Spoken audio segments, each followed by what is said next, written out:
Good morning, everybody, and Hazak Baruch, thank you for joining us on this lovely Thursday morning, on this special day, Tu B'Shvat. I want to wish you all a Tu B'Shvat Sameach. Happy Tu B'Shvat, everybody. And may we all blossom this year. May we all grow by leaps and bounds in ways that we never have imagined. Just like the trees right now, we go outside and they all look dead. And yet somehow, in just a couple of months, they will be blossoming beautifully with all different colored leaves and fruits. May we all grow and be able to maximize our innate potential and talent that we have hidden within us.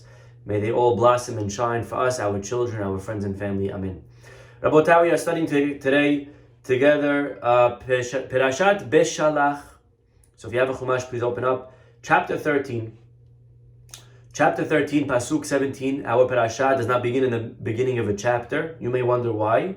You may ask, Rabbi, why is our parashah? If it's a new parashah, it should be a new chapter.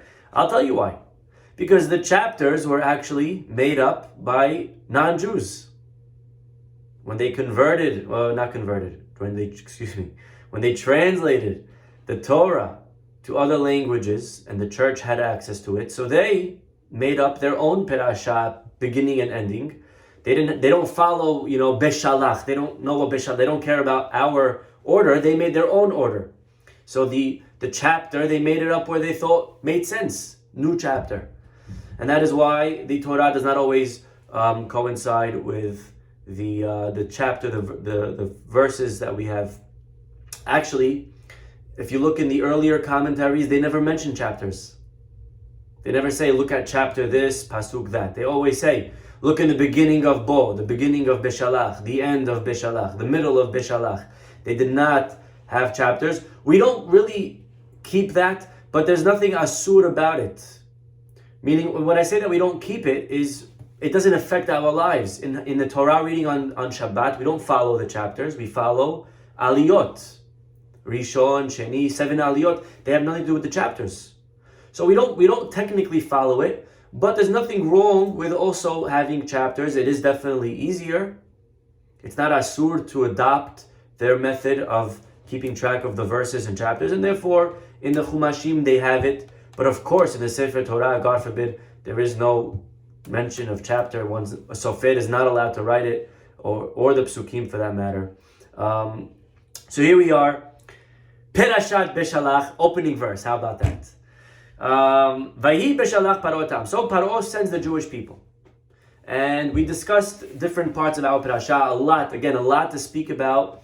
We have the splitting of the sea. We have the Jewish people complaining because there was no water. We have Amalek fighting us. I mean, these are all very important topics that we can spend weeks on. But I want to just focus right now on the beginning, with your permission, just for a few moments.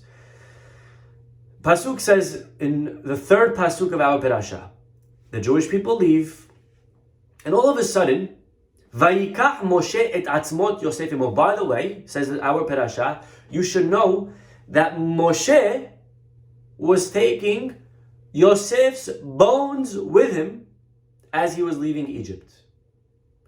What does Yosef's bones have to do with anything? Well, the pasuk answers, Ki hashbeya hishbiya et bnei Israel emor. Because Yosef, when he died, he told his brothers, listen, I want you to swear to me, just like Dad swore that we should bury him in Israel. I want you to swear that when the Jewish people eventually leave Egypt, and there's two magical words in this pasuk, Pakod Yifkod, when God will surely remember you. Pakod Yifkod, double Pakod. When we leave Egypt and we go back to the promised Israel land, I want you to take my bones with you back to Israel. I don't want to be buried here forever. I want to be buried back in home, back in Eretz Israel. And therefore take my bones with you. Now the question is, why didn't Yosef just arrange that they should take his bones right away, the second he died, to Israel? Why wait 200 years or whatever it was till they leave to take his bones back to Israel? Rashi says, Velama lo hishbiya banav. Why didn't Yosef command his children to take him back to Israel right away, like Yaakov Avinu did? So Yosef, says Rashi, Amar Yosef, Yosef said to himself, Ani shalit hayiti b'Mitzrayim. I was a ruler in Egypt. And still, it was still difficult, and I still had a hard time taking back my father's my father's bones. So I, as a ruler, had the power to do it. I had to fight, I had to pull some strings, I had to play the I swore card, right? Do not pass go, do not collect. I swore to my father, but I was powerful, I was able to do it. Says Yosef, Aval Banai, my children, Menashe, Ephraim, they will not let them take me out of here, back to Israel. Ain't gonna happen. And therefore, they're gonna bury me here, I'm gonna stay here for a while, but when Hashem comes one day and delivers us out of Egypt, and He promised to Avraham Avinu, Yosef knew history, Yosef knew about that promise, that they're going to be slaves in Egypt, and one day, right, God's going to take us out, right, and He's going to take us out, bring us back to Israel. So Yosef says, please make sure to remember me, right, remember me, and take me back with you to Israel. Okay. That is fair. That is a fair request. Now the problem is, our rabbis tell us that Moshe didn't know where to find the bones. Were you aware of this? Today, you have signs. You'll Google it. Where is this guy buried? Where's that one buried? They didn't have Google back then. Yosef could not find the bones. There was no sign. Which is very interesting, by the way, because Yosef is a hero. Correct. We'll get to that in 1 second. Correct. Yosef is a hero. Yosef saved the country. You know, you would think people would know where he's buried. People know where heroes of countries are buried. And the answer is something very interesting. Rabbi Bernstein says, is that actually the Egyptians, we know from a few weeks ago, Paro tried forgetting Yosef. And the Egyptians on purpose tried forgetting him, can't go to visit his grave. They erased him from history. When a certain person does not fit the current regime, they try to erase that person as if he didn't exist. I mean, apply this to current events. Okay, enough said. But that's exactly what they tried doing. They pulled down his statue. They tried destroying Yosef. They forgot where he was buried. I mean, this is insane stuff. This happened this doesn't happen only today. This happened a few thousand years ago in Egypt. So he didn't know where, the Egyptians didn't know. But, and correct. Where does he go? He goes, like was said on the side by a few people already, he goes to Serah bat Asher. This is a midrash. This is not in the text. This is a midrash. Okay, now the question that Ben Ish Chai wants to know is, I understand that the Egyptians don't know, okay, they forgot 200 years later, but Moshe Rabbeinu is a prophet, and being a prophet, there are certain perks that you have. One of them being, let me think, that you can do some prophecy and know anything you want. So why doesn't Moshe just use his magic and find out where is Yosef buried? No, he has to go to Serach bat Asher, who, by the way, Serach's like, you know, everything that they don't know. Like she's like she keeps finding herself at every stage of the Jewish people. They want to know. This guy came, Moshe Rabbeinu. He's saying that God. Well, what words did he use? He said he's coming. No, but what exact words? He used pakod ifkod. Serach's like, yes, that's it. She has the keys to the redemption. She has the keys to where Yosef is buried. Serach is like, she has all the keys, okay? She knows where she was the Rebbitzin, I guess. She knew everything. And Moshe goes to ask her, where's Yosef buried? And she has to show him. The Ben Ish Chai says, why not just use your magic and prophecy and find out? Very interesting question.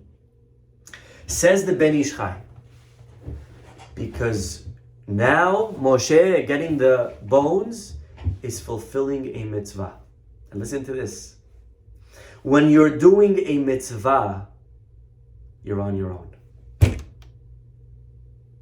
When you're doing a commandment, when you're doing God's will, there is no more siyata, there is no more help from the heavens.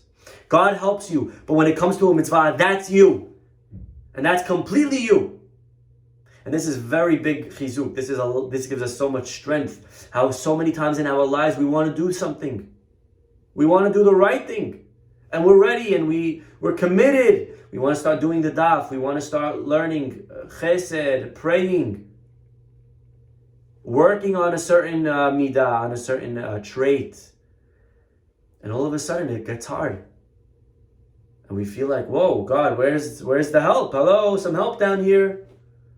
And the answer is, you're doing a mitzvah, you're on your own. Or else if I help you, it's not to your credit.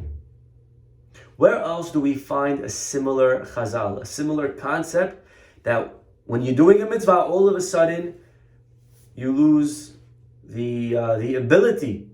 There's a certain strength that you have that you lose when you're doing a mitzvah. Give it a couple of seconds.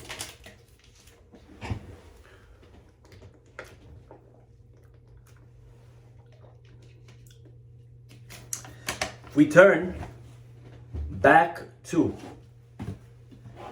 Parashat Chayei Sarah. Remember Chayei Sarah? What was the, if you will, I guess, highlight of that parasha? It was actually two main topics: Sarah's death, the burial of Sarah, and finding a wife for Yitzchak. Well, we know Eliezer is sent, he goes to find a wife for Yitzchak, and he makes a deal with God. He says, God, listen, I don't know who the girl is going to be. I don't know where to find her.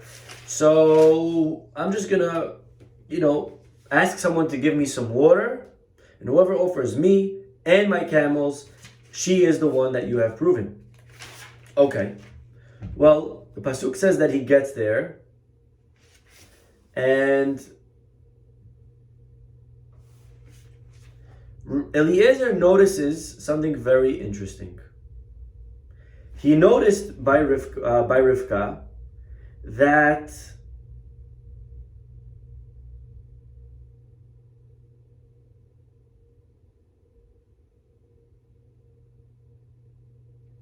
he notices, just trying to find the exact Rashi. Okay, he notices that there's a miracle happening. Rivka wasn't drawing the water herself. The water was rising to her. Okay? And Eliezer is like, wow, this is unbelievable. So he runs over, he says, will you please give me some drink for me and my camels? And she goes and she starts drawing. And there's something very interesting over here. That till now, the water's coming up by itself, which was an amazing miracle. So Eliezer goes over to her and he says, could you give me water? And she says, sure. And all of a sudden, she has to start drawing water. The water is not coming up by itself. And the question is that we are asking ourselves, why did the miracle stop? Here you are, you're able to do some crazy magic of getting the water to rise by itself in the well. So keep doing it for Eliezer. But the answer is, since now there's a mitzvah going on, there's a mitzvah of chesed to help somebody, you're on your own. No more miracles. There's a certain amount of mesirut nefesh, of sacrifice that is needed when doing a mitzvah. Again, it's tremendous encouragement over here. How so many times in our lives we try doing the right thing, and we're assuming that doing the right thing is going to give us all the blessings and we're going to get all the help possible. And sometimes it's the exact opposite. We got help when we were not doing the mitzvah. Now the mitzvah, work for it, earn it. This applies to anything productive in life, whether it's health, whether it's mitzvot, whether it's working on relationships. Sometimes, more often than not, they do not come easily. Now, the pasuk says in Mishle, okay, period, put a period, next line. Same topic, next line.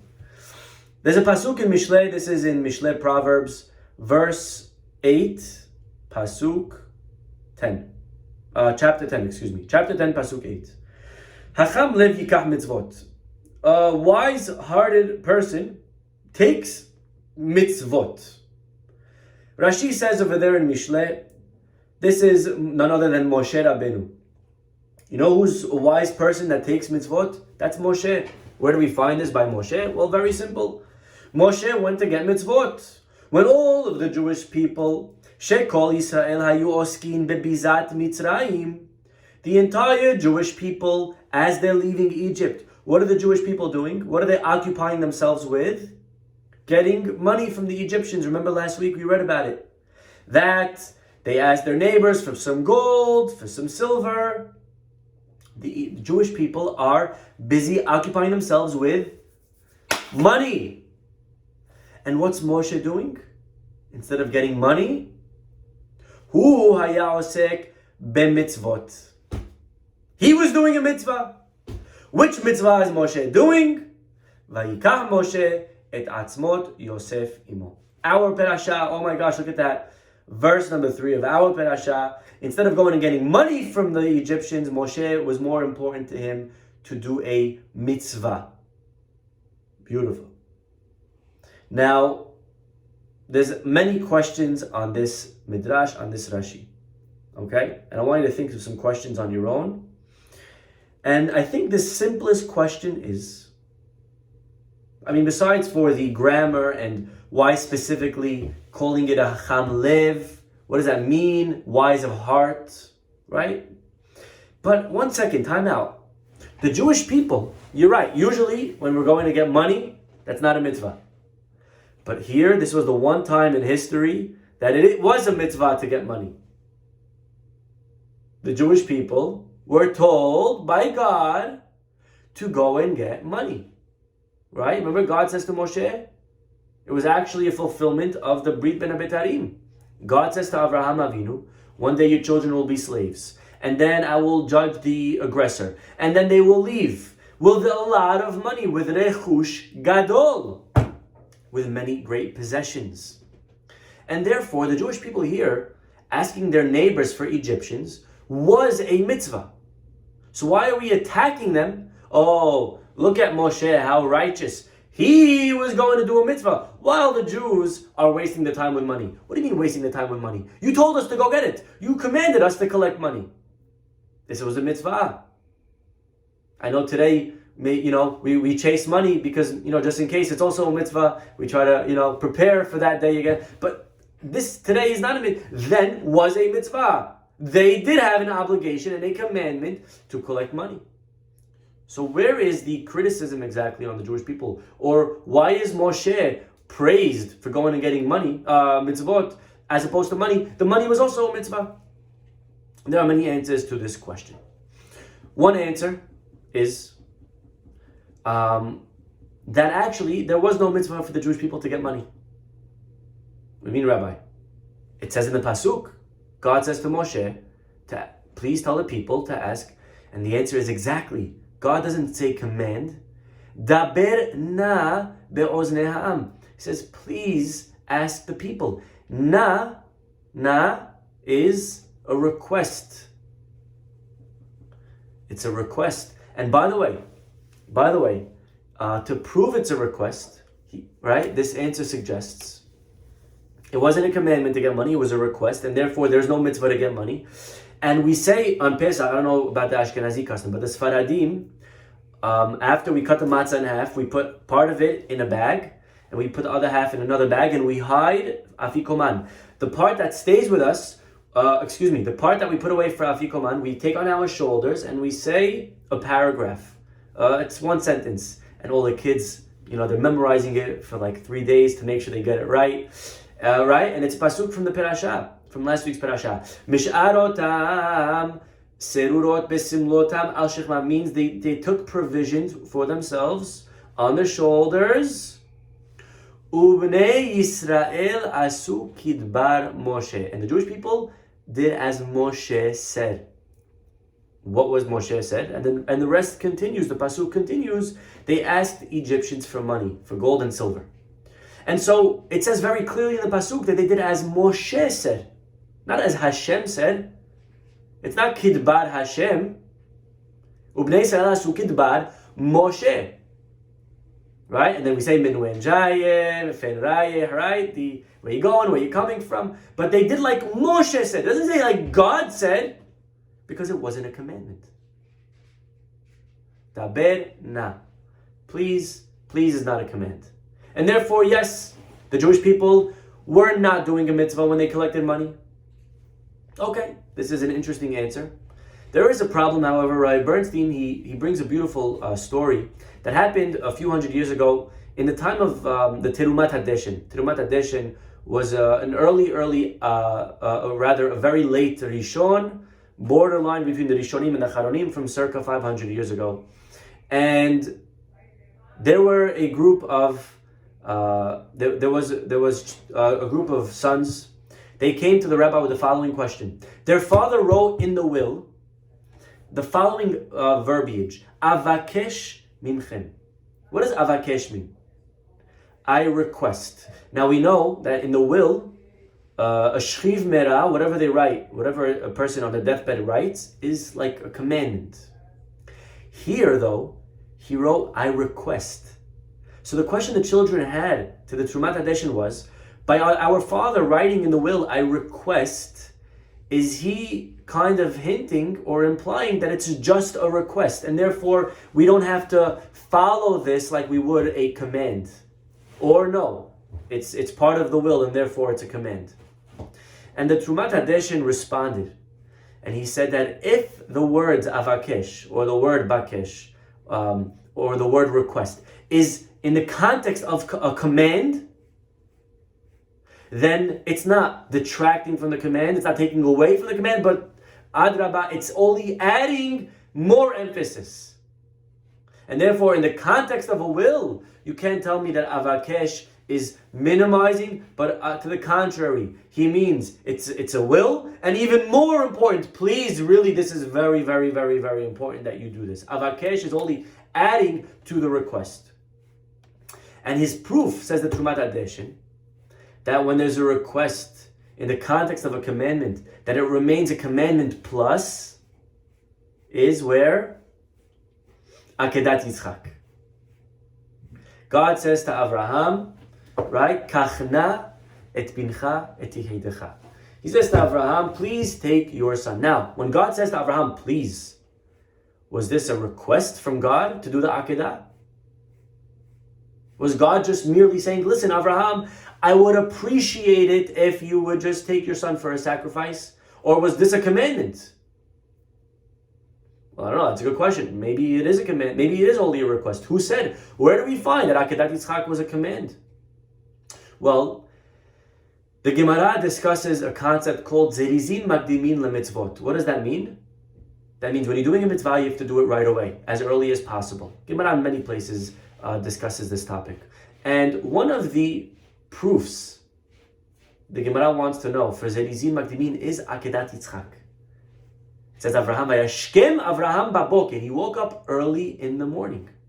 Now, what do we see from this? That we see very clearly that the Gemara is understanding the Akedah as a mitzvah, because it's proving Zerizin Magdimin LeMitzvot, that when you're doing a mitzvah, you should do it as early as possible, and it's proving it from the Akedah. So it's calling the Akedat Yitzchak a mitzvah. That's very clear. And if that's the case, why does God use the word na? Kach, na, please. Says the Terumat Hadeshin, we see that the word na in the context of a mitzvah is only adding more and more and more. And if that's the case, we need a new answer to our question. Because over here, God says, Daber na be'oznei ha'am, but that doesn't necessarily prove that it's only a request. It could definitely be a commandment, like we find by Akedat Yitzchak. And therefore, back to the drawing board, why is Moshe given more credit than the Jewish people, if after all, they are also doing mitzvot? There is an answer Rabbi Bernstein brings from the Meir Einei Hachamim. And to understand the answer, we have to really go back to the promise or the covenant between God and Avraham Avinu. And we keep going back to this because this is the source. This is it. We have to keep going back and reading, like Lehavdil, going back, what does it say in the Constitution? This is the blueprint of what's going to happen to the Jewish people many years later. And God says to Avraham Avinu, right? Ger yiyeh zaracha be'eretz lo lahem. They will be strangers in a foreign land, right? So let's open it up. We should know, I think it's 15:13. By now we should already know it. Okay, yes, 15:13. Bereshit 15:13. And here it is. Next pasuk 14. V'gam et hagoy, and also the nation that we served, God will judge. V'harechem yitz'u b'rechush gadol, and then we will leave with rechush gadol, with great wealth. What does that mean? With great wealth. With rechush gadol that was promised to Avraham. You know, because again, this is what we're basing the whole class on today, is based on these words, that God commanded us to leave with great wealth. And therefore it's a mitzvah. But one second. There's a question that we spoke about a few weeks ago, and that is, were the Jewish people, weren't they supposed to be in Egypt for 400 years? The pasuk does say, Arba me'ot shana, right? It says it right here, 400 years, end of verse 13. We're supposed to be in Egypt for 400 years. What happened to the 400 years? We were not there for 400 years. We were only there for how much? 210, right? Very good. We were only there for 210 years. Where did the other 190 go? And we gave a class a few weeks ago on this, titled 400 or 210 or vice versa, whatever it was titled. And we gave a couple of answers. Some say that we did the 400 years. We did accomplish 400, either because we're counting from Yitzchak's birth, or because the work was so difficult that it's like we did 400 quantity in the time of 210. Either way, we accomplished the 400. But there was the other school of thought of the Arizal, and that is that we never did the 400, and we still owe 190 more years of servitude. Because we had to leave early. God took us out early, but we still, right? He gave us a loan, so to speak. A 190-year loan that we didn't have to serve. Because if we would have stayed for one more minute in Egypt, we would have been so morally deprived that we would have been stuck there forever. And so God took us out, but technically, we didn't fulfill our end of the deal. We still owe 190 years. And therefore, according to this, so one second. So we're not entitled to money. Because you only get, right, it's a deal. If you paint my house, I'll give you $10,000. If you don't pay my house, then you don't get the $10,000, right? Anyone that has done work with a contractor knows how these things go. Okay, God bless contractors. Okay. And the Jewish people, God makes them a deal. You serve for 400 years, and then you will get rechush gadol. Did they serve 400 years? No. According to the Arizal, no. According to the second school of thought, they still owe 190. And so you don't deserve the money yet. So then why does God say to Moshe, please make sure that they get money from the Egyptians? We don't deserve it. We didn't finish the house. We didn't finish painting the house.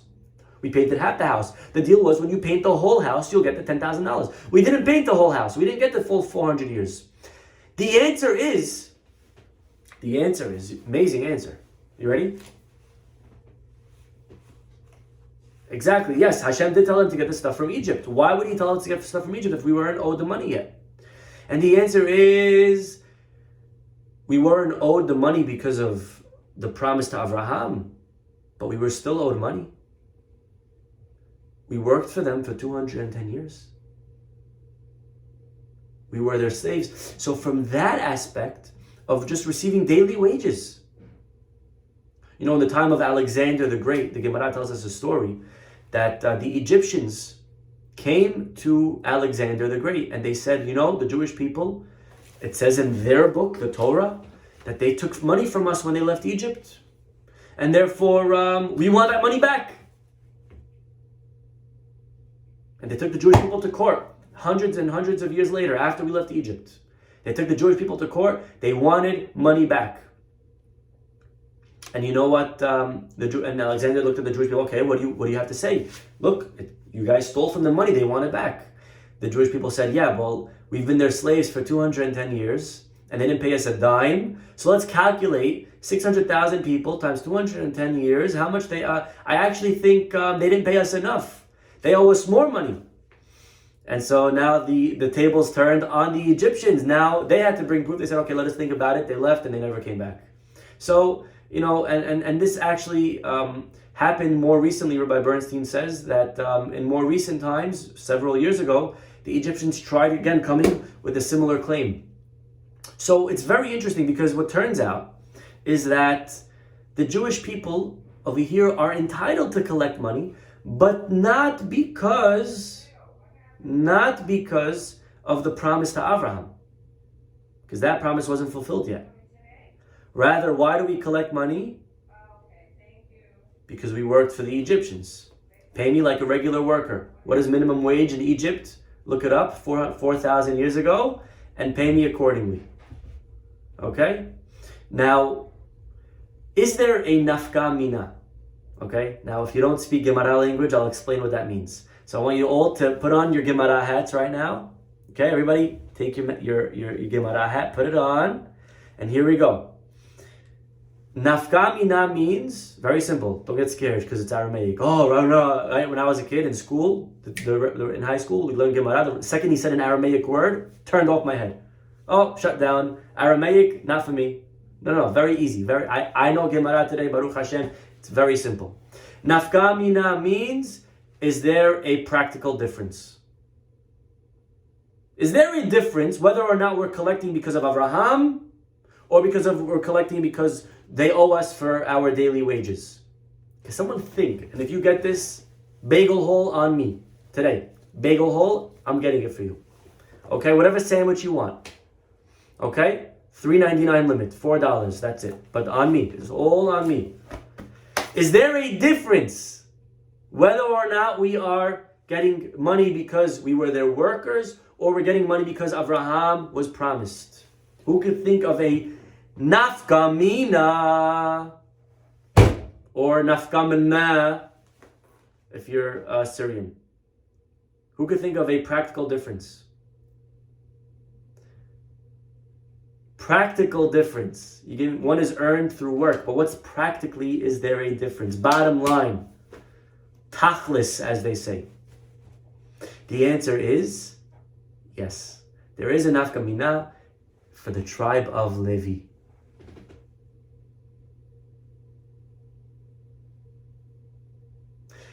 The tribe of Levi were not working. I don't know if we knew that, but they had, even Paro understood that we have to allow the Jewish people, their scholars, their clergy, whatever it is, to help them, to guide them spiritually.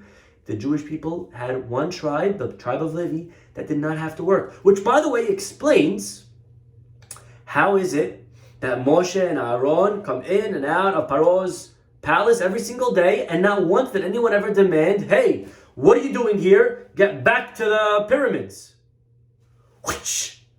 No one ever challenged Moshe and Aaron. We never thought about it, but the answer is, not all of the Jews were slaves.